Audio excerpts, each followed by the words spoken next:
മറ്റൊരു കാര്യം, MDMA കേസിൽ കാസർഗോഡ് നിന്ന് അറസ്റ്റിലായത് യൂത്ത് കോൺഗ്രസിന്റെ പ്രാദേശിക നേതാവാണ്. ആ നേതാവായിട്ട് കോൺഗ്രസിന്റെ പ്രധാനപ്പെട്ട നേതാക്കൾ, പ്രത്യേകിച്ച് മുഖ്യമന്ത്രി അദ്ദേഹത്തിന്റെ വീട്ടിൽ പോകുന്ന വീഡിയോ, താങ്കൾ അദ്ദേഹത്തോട് അടുത്ത് നിൽക്കുന്ന വീഡിയോ ഒക്കെ ഫോട്ടോസ് ഒക്കെ പുറത്തു വരുന്നുണ്ട്. ആ കാര്യത്തിൽ എന്താണ് പറയാനുള്ളത്? അല്ല, ഈ വരുന്ന ആളുകൾ ഇപ്പോൾ നമ്മുടെ അടുത്ത് പലരും വരാറുണ്ട്. അങ്ങനെ വരുന്ന ആളുകൾ എല്ലാവരും ഫോട്ടോ എടുക്കാറുണ്ട്.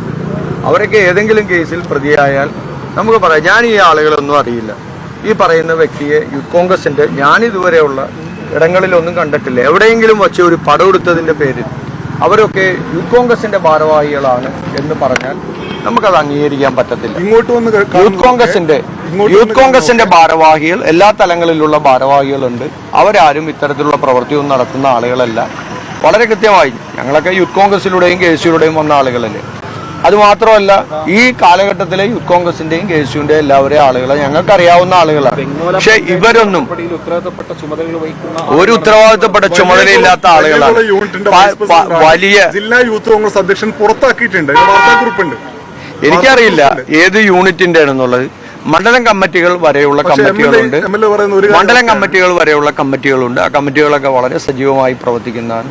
അങ്ങനെ യൂത്ത് കോൺഗ്രസിന് അങ്ങനെ യൂണിറ്റ് തലങ്ങളിൽ അങ്ങനെ ഭാരവാഹികളുണ്ടോ എന്നോ അല്ലെങ്കിൽ ആ യൂണിറ്റിലെ ഭാരവാഹികളാണെന്നോ എനിക്കറിയില്ല. അങ്ങനെ യൂത്ത് കോൺഗ്രസ് ഉണ്ടെങ്കിൽ യൂത്ത് കോൺഗ്രസ്സുകാർ പറയട്ടെ. എന്തുകൊണ്ടായിരിക്കും മുഖ്യമന്ത്രി അദ്ദേഹത്തിന്റെ ഈ മുഹമ്മദ് ഹുസൈന്റെ വീട്ടിൽ പോയിട്ടുണ്ടാവുക?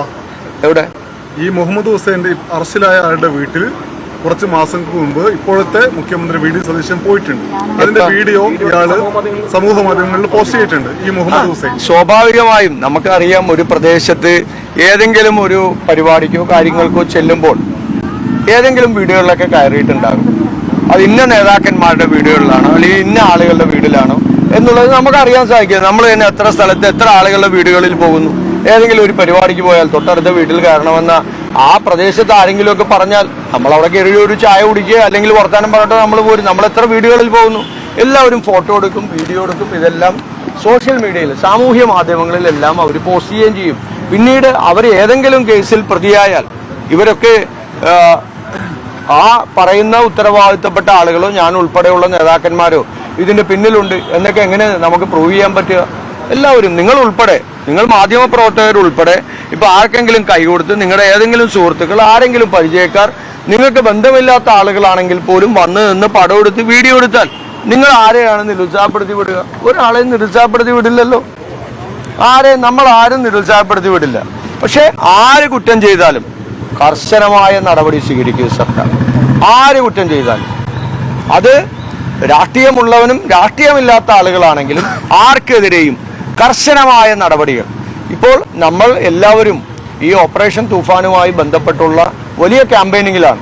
കേരളത്തിലെ എല്ലാവരും, രാഷ്ട്രീയ ഭേദമന്യേ എല്ലാവരും, കുട്ടികൾ മുതൽ മുതിർന്ന ആളുകൾ വരെ തൂഫാനുമായി ബന്ധപ്പെട്ടുള്ള വലിയ പ്രചരണത്തിലാണ്. കാരണം നമ്മുടെ നാട്ടിൽ വർദ്ധിച്ചു വരുന്ന മയക്കുമരുന്നിനെതിരായിട്ടുള്ള പ്രതിരോധം തീർക്കാൻ എല്ലാവരും ഒരുമിച്ച് ഇറങ്ങിത്തിരിക്കുകയാണ്. അതിൽ രാഷ്ട്രീയമില്ല. ആരാണെങ്കിലും, ഏത് രാഷ്ട്രീയ പാർട്ടികളാണെങ്കിലും അവരെല്ലാവരും രാഷ്ട്രീയം നോക്കി അത്തരത്തിലുള്ള ആളുകളെ സംരക്ഷിക്കുന്ന നിലപാട് എങ്ങും സ്വീകരിച്ചതായി എനിക്കും നിങ്ങൾക്കും എങ്ങും കേട്ട് കേൾവിയില്ല. ഇപ്പോൾ ഈ സർക്കാർ വന്നതിന് ശേഷം ശക്തമായ നിലപാട് സ്വീകരിച്ചിട്ടുണ്ട്. അത് ആരാണെങ്കിലും അത് മുഖം നോക്കാതെ നടപടി സ്വീകരിക്കുന്ന ഒരു സർക്കാരായിരിക്കും. അക്കാര്യത്തിൽ ഒരു സംശയവും വേണ്ട, ഒരു വിട്ടുവീഴ്ചയും അക്കാര്യത്തിൽ ഉണ്ടാകില്ല.